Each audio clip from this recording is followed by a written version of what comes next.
One of the keys is remember where you came from. Keep that shit in the front of your mind. And when shit goes bad and it goes sideways, a lot of shit does, you're getting booed out of the fucking building, or you're coming through this injury, or people are writing you off. Oh, you guys ain't gonna fucking make it. You know, any of that shit.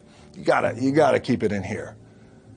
And it really has to, it should drive you. Hard work with my two hands, and that's it. And that's what it comes down to with you guys too. One of the keys is remember where you came from. Like for me, it feels seamless because you prepared for so long, but it's just like you guys prepping for a game.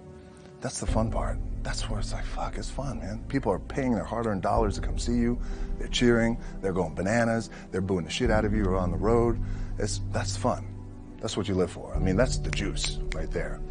The prep is where the character's made. And I just don't mean the character I play, I mean the character in here. So for me, the prep is getting with the director, getting with the producers, getting with the writers, so in essence, it's like getting with all your coaches and your different position coaches and all the meetings that you have to have, right? So that's the work you put in. The key for me was, where does it start? What's the anchor? What's the anchor? So I could have all these ambitions and you guys have all these ambitions, which is great. It's important. I'll play this role, you'll play that role. I'll execute this thing and it'll come out this summer. You guys will execute this thing during the summer, right, when it's time to really put in a lot more work. But the key with me is just always finding what the anchor is. And the fucking anchor is getting up at 4 o'clock in the morning every day before anybody else and grounding my thought process is in the no one will outwork me. No one.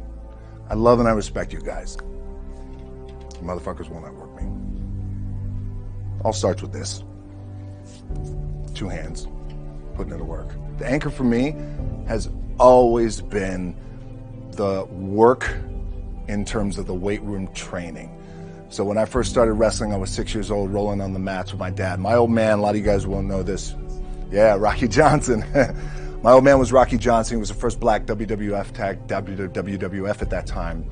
First black WWE tag team champions with Tony Atlas back in 1983. My uncles were the Wild Samoans. I come from a long line of pro wrestlers. But before the wrestling part happened, I was just in the gym putting in the work. At 6 years old, rolling around on the mats. And finally, when I could touch weights at 13, that's what I was doing. But the weight part for me and the gym part has always been, has to be the anchor. Look, at the end of the day, like again, it's the kind of stuff that I talked about at top is I have to hold on to my dad in his pickup truck came down 4 o'clock in the morning, picked me up in Miami from Tampa. We lived in a little shitty apartment in Tampa. He drove down in his little pickup truck to Miami to get me when I was cut from the CFL. I was driving up I-75. I don't know if you guys are from Florida. Any of you guys, if you know, I-75 is like, especially down in Florida, Alligator Alley. I'll never forget it. It's 4 o'clock in the morning. And I thought, well, fuck. I leave home like you guys left home. I'm ready to tackle the world, to get after it, achieve my dreams and goals.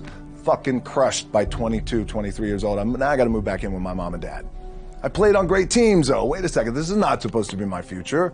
I'm supposed to be in the NFL right now. I'm supposed to be making a lot of coin and buying my parents shit, buying me shit, taking care of my wife, but it never happened. So I pulled out my wallet. I thought, well, let me see how much money I have. I opened it up. I had a 5, a 1, and change. I'm not fucking around, well, at least I rounded up to $7. But I thought, God, ain't this a bitch? I got $7 in my pocket. Where the fuck do I go now? What do I do? I can't go back to CFL because the point comes where you hear that voice, the big run's over. Like, you're done, right? So I heard that voice. So as Coach was saying, man, I hold on to that shit. I'm telling you, my back is up against this motherfucker. We laugh, we joke, we have a good time. Press is always fun to do. Sometimes you got to make it fun. That's another thing. You got to do your best to make press fun if you can. But my back is still up against this motherfucker. I do not forget it. What this also helps me do, and again, it works for me, is at some point, you got to be fucking tired of not being number one. You have to be, and you got to fucking play angry. And I play angry. Now, I'm cool and calm with my approach. And when I step out on my field, which is a set or, you know, like, there's some, and you're always going to have haters, and haters are like, well, God damn, man, how many movies are you going to make, or how much shit are you going to do? Like, you do a lot of shit. I say, yes, it's my ambition. Of course, why not? I could do it. Yeah, I love what I do. And not only that, but in what world do we not work every day? It doesn't mean, it's just like you guys in the off season. You got to work every fucking day. It doesn't end. My back is up against this thing, you know, and I started to play angry, by the way, and I still play angry.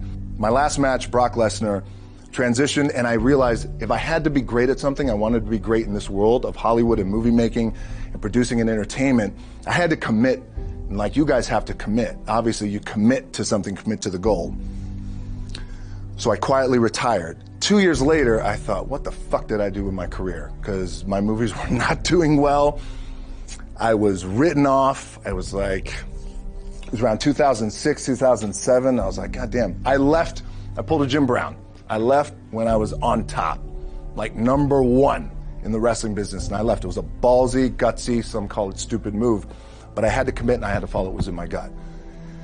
And at that time, I'll share this with you guys, and Will Smith is my boy, and I sat down at that time with the agency I was with, and they said, what do you want to accomplish?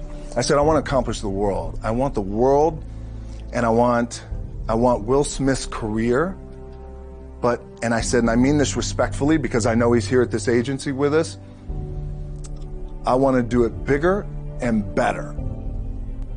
And they looked at me like I had 3 fucking heads, and they were like, okay.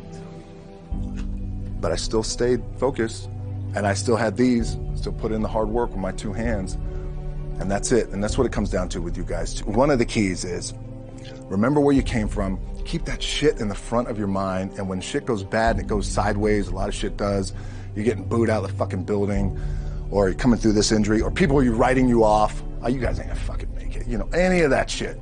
You gotta keep it in here. And it really has to, it should drive you.